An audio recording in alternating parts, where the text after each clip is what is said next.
Bonsoir à toutes et à tous. Ce soir, je vous propose de plonger dans l'histoire de Marcel Petiot, meurtrier français condamné à mort pour le meurtre de 27 personnes de 1942 à 1944.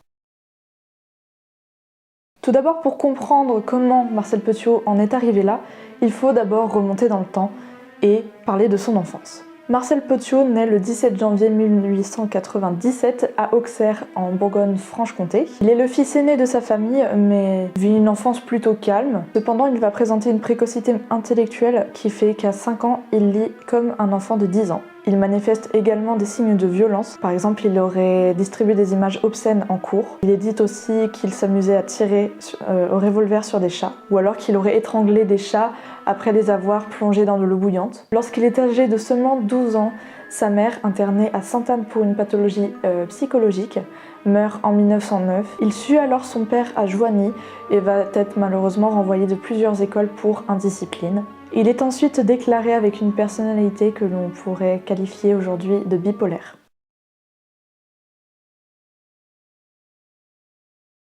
Il arrête ses études de médecine au début de la Première Guerre mondiale et entre dans l'armée le 11 janvier 1916. À la suite d'une blessure de guerre et d'une accusation pour vol, il est transféré dans le service psychiatrique de l'hôpital Fleury-les-Aubrais. Là-bas, les psychiatres le déclarent neurasthénique. Donc aujourd'hui, ça pourrait être par exemple un déséquilibré mental, un dépressif paranoïaque sujet à des phobies. Il est renvoyé au front en 1918, mais de nouveau blessé et donc réformé pour troubles psychiatriques. Le 18 juillet 1923, une dernière commission conclut à une psychose mélancolique, une obsession de la persécution et une démence précoce. Les anciens combattants bénéficiant d'un accès plus facile aux études, il reprend ses études en médecine et obtient en 3 ans son diplôme de médecine. Il ouvre son cabinet médical à Villeneuve-sur-Yonne en 1922 et épouse le 4 juin 1927 Georgette Valentine Lablais, avec qui il aura un fils. Mais il est forcé de déménager à Paris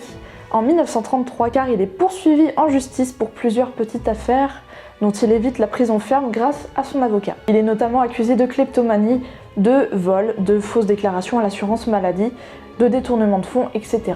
En 1936, il fait 7 mois de prison pour vol à l'étalage. Il est libéré le 20 février 1937 et reprend ses consultations de manière tout à fait normale. Le 11 août 1941, il acquiert un hôtel à Paris, au 21 rue Le Sueur. Il va d'ailleurs là-bas réaliser plusieurs travaux importants. Il fait notamment surélever le mur mitoyen pour empêcher toute vue sur la cour et transforme les communs en cabinets médicaux. À partir de 1942, Marcel Petiot a un plan bien précis. Il propose un passage clandestin en Argentine à des personnes craignant d'être poursuivies par la Gestapo, puisque je le rappelle, nous sommes à la Seconde Guerre mondiale. Les candidats à l'évasion sont priés de se rendre chez lui de nuit, munis d'une valise contenant bijoux, argenterie et espèces, et les prétendants au voyage disparaissent mystérieusement sans jamais atteindre l'Amérique du Sud.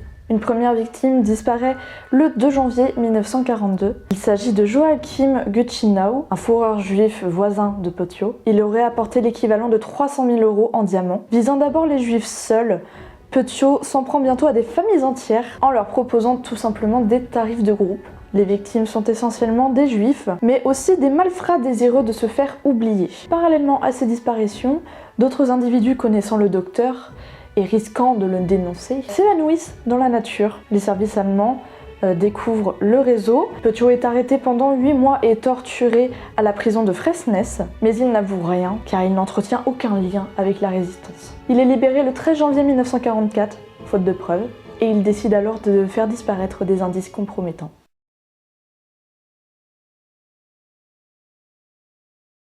Le 11 mars 1944, les pompiers sont alertés par des voisins incommodés depuis plusieurs jours par des odeurs pestilentielles provenant d'une cheminée de la maison abandonnée 21 rue Le Sueur. Ils fracturent une fenêtre et pénètrent dans l'immeuble. Ils sont vite alertés par les émanations et les ronflements d'une chaudière. Descendus dans la cave, ils découvrent sur le sol des corps humains dépecés, dont certains brûlent dans une des 2 chaudières à bois d'où provient la fumée. Petiot est introuvable et il existe plusieurs versions des faits sur sa disparition, mais toujours est-il qu'à ce moment-là, Petiot a disparu. À la Libération, un mandat d'arrêt est lancé contre lui, mais il reste introuvable. En septembre 1944, Jacques Yonnet, lieutenant de la DGER, publie dans le journal Résistance un article provocateur destiné à Petiot, intitulé « Petiot, soldat du Reich ». Imprudent, Petiot utilise son droit de réponse en adressant au journal une lettre manuscrite. Il tombe dans un piège. Le 31 octobre 1944, il est arrêté à une station de métro de Paris. On trouvera dans ses poches un revolver de 9 mm, une carte de milice patriotique et plusieurs cartes d'identité. Bien évidemment, sa compagne, son frère, ses acolytes, sa belle-fille et sa maîtresse sont arrêtés pour complicité.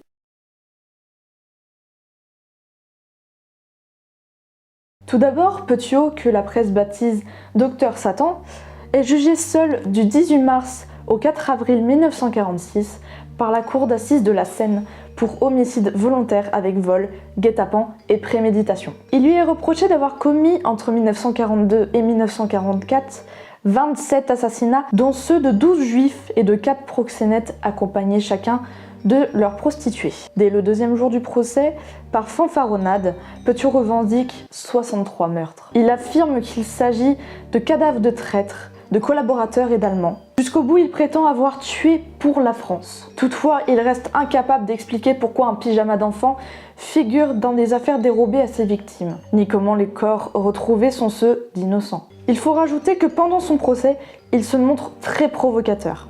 Il va même jusqu'à s'endormir. Il est condamné à mort pour le meurtre de 27 personnes après une plaidoirie de son avocat durant plus de 6 heures. Au matin de l'exécution, quand l'avocat général le réveille en lui disant « Ayez du courage, Petiot », il rétorque « Tu me fais chier ».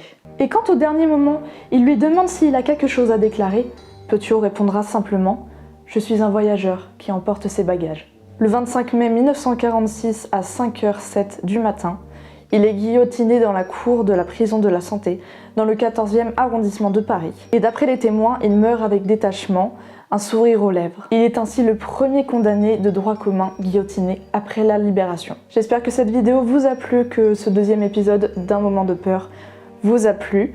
Et si vous avez des histoires à me raconter qui vous ont passionné tout autant que celle-ci m'a passionné, n'hésitez pas à en faire part dans les commentaires, ça me ferait un grand plaisir de lire tout ça. Si cette vidéo vous a plu, n'hésitez pas à la liker, la commenter et la partager.